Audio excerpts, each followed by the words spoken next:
Hello, everyone, and welcome back to another episode of Acupuncture is My Life. Now, in this episode, I want to talk about one of the reasons as to why I express the importance of a healthy flow of qi and blood throughout the body. Okay? And I bring this up whether I'm talking about certain foods that help with that or just in general why it's important. Many individuals underestimate or undervalue the importance of me saying this over and over until something goes wrong. And I've been encountering quite a few new patients lately, and this has happened in the past as well, at the Acupuncture is My Life clinic in New York City, complaining about poor blood circulation in their legs and their feet. So because I've had quite a few recently, I decided to do a podcast discussing that. Because qi and blood really cannot exist without each other. That's like separating yin and yang. You know, when yin and yang separates, death is inevitable. Shortly after that, trust me. And qi and blood is pretty much the same because, you know, you have blood, and then what moves the blood inside of your arteries is the qi. Qi moves blood. Qi being synonymous with energy or life force. So it's important that both are flowing well nourished and flowing harmoniously throughout the body, which is why I'm constantly saying make acupuncture a part of your life, because many individuals benefit so much from acupuncture. And relative to the topic today, that being ways you can help improve blood flow to your legs and feet, it's important that acupuncture is a part of your life. And now some of you will say from afar, you know, and I understand you'll travel great distances depending on where you're located on this planet. And I say on this planet because this podcast reaches individuals in over 121 countries on 6 different continents. And unfortunately, there isn't an acupuncturist in every corner. And this is why Acupuncture is My Life now has or allows the capability for virtual consultation sessions to discuss ways in which you can improve your health with acupressure, herbal recommendations, Eastern nutrition consultation sessions, and more. So if you ever want to set up a virtual consultation session with either myself or someone at this office, just go to acupuncturesmylife.com and click on virtual consultation tab and schedule an appointment with us. So now you no longer have an excuse. You guys don't need to call the 800 number or email to say, you know, I enjoy your podcast, but unfortunately I don't have an acupuncturist near me. We're living in a virtual age, so you no longer have an excuse. But let's jump back into the topic, and that being, if you don't reside or work near an acupuncturist and you just can't get to one, or getting to one is just not convenient, all right, but you're suffering from poor circulation to your legs and to your feet, I want to go over some ways in which you can improve that on your own. And you see, I mean, how often does someone talk to you about this?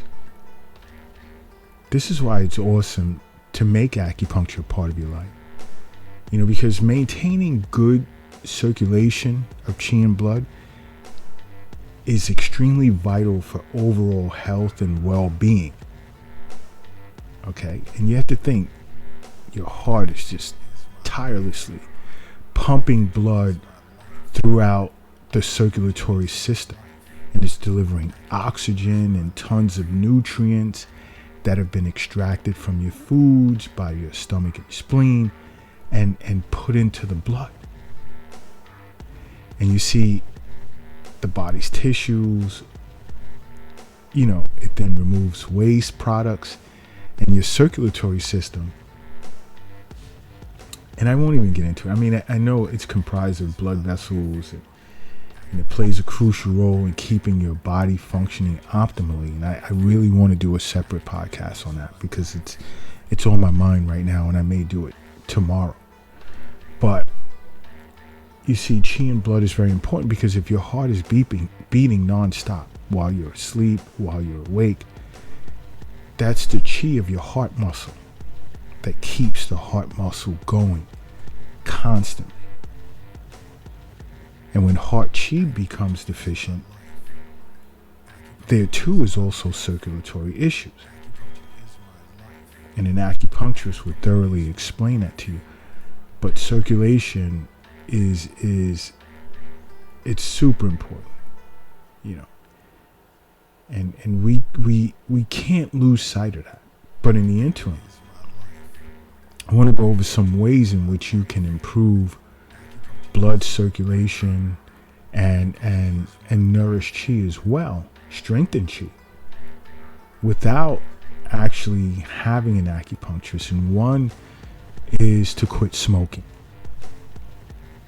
Why? Because smoking harms your blood vessels, and it also increases a person's risk of peripheral artery disease, which tend to cause symptoms such as numbness and weakness in the legs and more.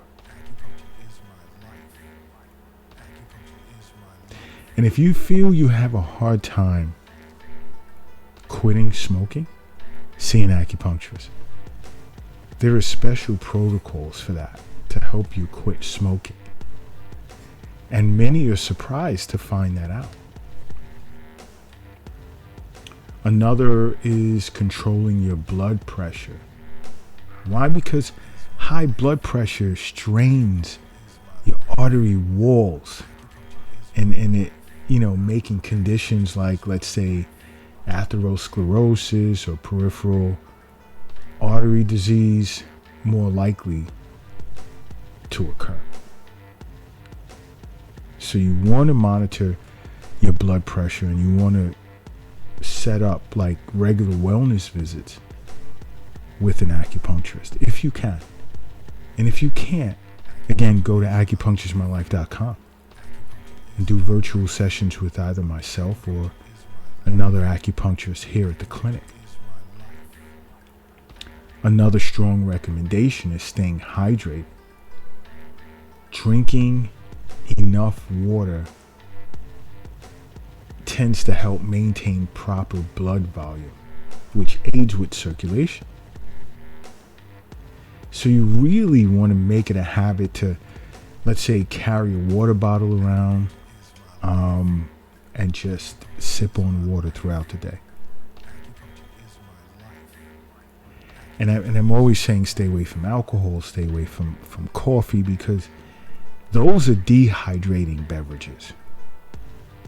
So you could sit around thinking, all right, I drank 80, 100 ounces of water today, but then I had 2 cups of coffee and I had a glass or 2 at happy hour after work of alcohol. Now, the water you consumed for the day, it's as if you didn't drink anything, because you're going to piss it right out with the coffee, especially in the morning, and the alcohol later on in the day. And you're dehydrated now, and you're looking to go to bed, and that's not good, which negatively impacts blood circulation throughout the body. Now, another is exercise. Exercise is very important, and I speak of this so much. Regular physical activity is one of the best ways, outside of regular wellness acupuncture visits, to improve blood circulation, to improve circulation of both chi and blood. Exercise elevates your heart rate.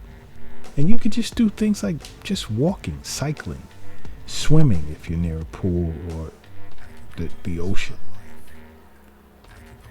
Because it plays a huge part in benefiting circulation of chi and blood throughout the body. Strength training is good too. It's an important part of regular exercise. And you don't need hours in the gym. And even if you don't have a gym membership, you can go outside and do walks. You can jog. You can do calisthenics in your home. You don't need equipment to do push-ups, sit-ups, jumping jacks, and more. And stretching is great as well. So I have to add to that with yoga. The stretching that you get from yoga sessions relaxes and benefits. It relaxes the body and it benefits when you're done. It benefits, or rather enhances, the flow of chi and blood throughout the body. You know. And then once you learn these yoga poses, you can practice them anytime, anywhere, privacy of your own home, your office, whatever. Now, I'm not a yoga master, but I will say yoga is good for you. Have I tried it? Yes. Have I done it enough? Nope. Nope. But I should. You know, although I'm a New York State licensed board certified doctor of acupuncture, I'm not perfect. I try to practice what I preach as much as possible. And I'm going to increase the amount of yoga in my life that I should, to the point that I should, rather. You know, because I do understand, although I preach it a lot, health is wealth. You know, I understand the wealth is not a bank, any type of bank account. Doesn't matter if it's a checking account, savings account, brokerage account, doesn't matter. Retirement account. It's not what a wealth is. The wealth is not in your pocket, wallet, or your purse. And the wealth is not under your mattress or in the shoebox in the closet. It's not even under the doghouse in the backyard where you left it. You left piles of cash last year and you forgot about it. It's not even there. The wealth is in you, which is why you should make acupuncture a part of your life. Now, another good way to enhance the circulation of chi and blood to your legs and your feet, outside of what I've already stated, is standing up. Because prolonged sitting negatively affects circulation throughout the body. So you want to stand as much as possible. And you want to take short breaks when you're working and just go for a little short walk around the office. Do some stretches. When you go to the bathroom at your job, don't use the bathroom on the same floor that you work. Use the one upstairs. How about that? Let's be creative. And take the stairs instead of the escalator or the elevator. Try taking the stairs.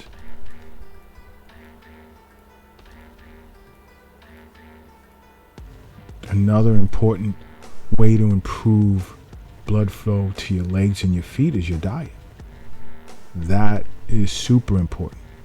And I discuss that a lot in plenty of Eastern nutrition consultation sessions, whether it's at the clinic here in New York City or virtually online. Super important. You know, because you want to adopt a nutritious diet that benefits chi, blood, body fluids, essence, and more. So you want to include foods that are loaded with antioxidants and essential fatty acids and fiber. Ooh, I could just go on and on. I love discussing the importance of food on the body and food as medicine.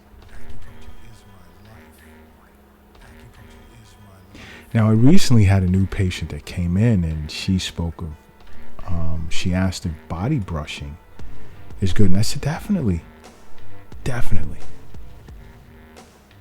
You know, how you tap, you rub or brush the skin is important.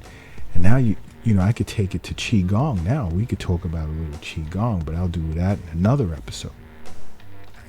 But incorporating dry brushing in your daily routine of your legs and your feet, it helps improve the circulation of qi and blood. And it also helps drain lymphatics. It helps drain your lymphatic system. So you can consider a stiff, dry brush. And just brush your skin gently to stimulate the flow of qi and blood, as well as exfoliate the skin.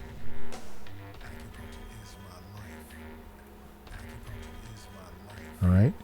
And also a nice, warm soak in the tub. Sometimes is great.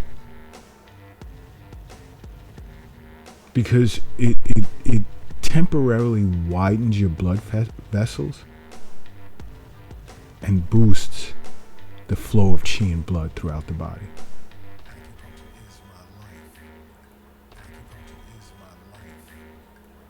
And a lot of times a warm bath can really be good for you because it plays a part in decreasing stress, which is crucial for improving health. And I've been asked, how often do I take a warm bath?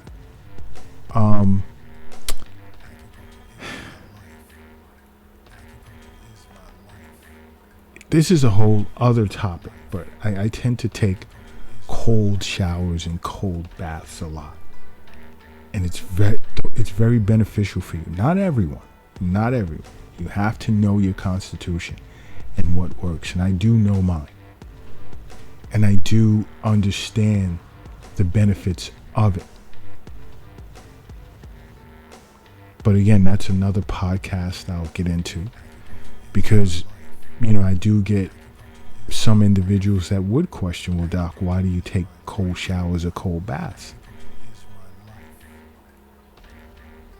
The benefits of it on your central nervous system is, woo. Like I said, that'll be another podcast. The only thing I have left to say with regarding improving